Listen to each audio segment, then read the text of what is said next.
যদি কোনো লোক কোনো মহিলাকে ধর্ষণ করে সেই লোককে মৃত্যুদণ্ড দেয়া হবে।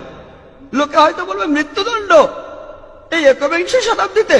ইসলাম একটা বর্বর ধর্ম, এটা একটা নিষ্ঠুর আইন, এটা একটা বর্বর ধর্ম। আপনারা জানেন যে আমেরিকা এখন পৃথিবীর সবচেয়ে উন্নত একটা দেশ, আর সেই দেশে অনেক বেশি পরিমাণে ধর্ষণ হয়। পরিসংখ্যান আমাদের বলছে যে প্রতিদিন গড়ে 1900 জনেরও বেশি মহিলা ধর্ষিত হয় প্রতিদিন। প্রতি 1 মিনিট 18 সেকেন্ডে একজন মহিলা ধর্ষিত হয়। আমরা যতক্ষণ এই অডিটোরিয়ামে আছি প্রায় 2.5 ঘন্টারও বেশি সময় কতজন মহিলা ধর্ষিত হয়েছে? কতজন? 100 জনেরও বেশি আমেরিকাতে। আমি আপনাদের প্রশ্ন করি, যদি আমেরিকাতে ইসলামিক শরিয়া প্রয়োগ করা হয় যে প্রত্যেক পুরুষ যখনই কোনো মহিলাকে দেখবে দৃষ্টি নিচু করবে, মহিলারা সবাই হিজাব মেনে পোশাক পরবে, আর তারপর যদি কোনো পুরুষ কোনো মহিলাকে ধর্ষণ করে তাহলে মৃত্যুদণ্ড, আমি আপনাদের প্রশ্ন করছি, এতে করে কি ধর্ষণের পরিমাণ বেড়ে যাবে? সেটা কি একই রকম থাকবে নাকি কমে যাবে? এটা কমে যাবে, এটাই কার্যকরী আইন। ইসলামিক শরিয়া প্রয়োগ করলে হাতে হাতে ফল। আমি অমুসলিমদেরও এই প্রশ্নটা করেছি যে ধরুন কেউ একজন আপনার স্ত্রী বা আপনার মাকে ধর্ষণ করলো, আর ধরুন আপনি সেখানে বিচারক, ধর্ষক আপনার সামনেই আছে, তখন তাকে আপনি কি শাস্তি দেবেন? আর বিশ্বাস করুন তাদের সবাই বলেছে আমি তাকে মৃত্যুদণ্ড দেব। কেউ এমনও বলেছে যে তাকে অত্যাচার করে হত্যা করব। তাহলে কেন এই দুমুখ নীতি? যখন অন্য কারো স্ত্রীকে ধর্ষণ করা হচ্ছে তখন মৃত্যুদণ্ড একটা বর্বর আইন, আর যখন নিজের স্ত্রীকে ধর্ষণ করছে তখন আপনি বলছেন নিজেই মৃত্যুদণ্ডের কথা। কেন আপনাদের এই দুমুখ নীতি? আর আপনারা কি জানেন যে ইন্ডিয়ায় ক্রাইম ব্যুরোর একটা পরিসংখ্যান অনুযায়ী বলা হয়েছে যে প্রতি 54 মিনিটে ইন্ডিয়ায় একটা ধর্ষণের কেস রিপোর্ট করা হয়। আসলে কতগুলো হচ্ছে?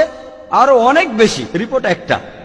আর স্বাভাবিকভাবেই ইন্ডিয়ার হোম মিনিস্টার এলকে আদভানি তিনি যেটা বলেছিলেন সেটা টাইমস অফ ইন্ডিয়ার হেডলাইন হয়েছিল।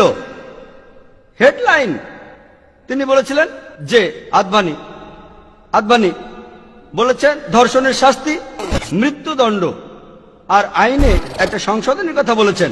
হেডলাইন ছিল টাইমস অফ ইন্ডিয়ায় 1998 সালের 28 অক্টোবরে। মাত্র একদিন আগে 1998 সালের 27 অক্টোবরে তিনি বলেছিলেন যে তিনি চান একজন ধর্ষকের শাস্তি হোক মৃত্যুদণ্ড। আলহামদুলিল্লাহ, ইসলাম যে কথা 1400 বছর আগে বলেছে এলকে আদভানি আজ সে কথাই বলছে, আর আমি তাকে অভিনন্দন জানাই। আমি এখানে পলিটিক্যাল পার্টির কথা বলছি না, আমি পলিটিশিয়ান নই, কিন্তু যদি কেউ সত্যি কথা বলে আমি তাকে অভিনন্দন জানাই। আর এই আইন প্রয়োগ করলে নিশ্চিতভাবে ধর্ষণের পরিমাণ কমে যাবে। হতে পারে এর পরের হোম মিনিস্টার হয়তো ইসলামী হিজাবও পালন করতে বলবে। ইনশাআল্লাহ ইন্ডিয়ায় ধর্ষণ পুরোপুরি বন্ধ হয়ে যাবে। তারা ইসলামের কাছাকাছি আসছে, তাই অভিনন্দন জানাই। এসো সেই কথায় যাহা আমাদের এবং তোমাদের মধ্যে এক।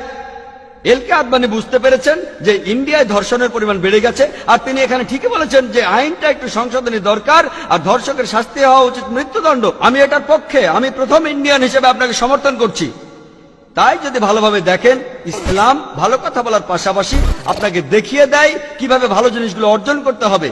সেজন্য আমি বলি যে সব ধর্মগুলির মধ্যে ইসলাম ভালো কথা বলে, আর সেগুলো অর্জনের পথও আপনাকে দেখিয়ে দেয়। আর তাই আমাকে যদি কোনো ধর্ম পালন করতে হয় আমি সেই ধর্ম পালন করব যেটা ভালো কথা বলে আর আমাকে দেখিয়ে দেয় কিভাবে ভালোগুলো অর্জন করতে হবে। এজন্যই পবিত্র কোরআনে সূরা আল ইমরানের 19 নম্বর আয়াতে উল্লেখ আছে, ইন্নাদ-দীনা ইনদাল্লাহিল ইসলাম, নিঃসন্দেহে একমাত্র গ্রহণযোগ্য দিন আল্লাহ সুবহানাহু ওয়া তাআলার কাছে, যখন কোনো ব্যক্তি আল্লাহর কাছে তার ইচ্ছাকে সমর্পণ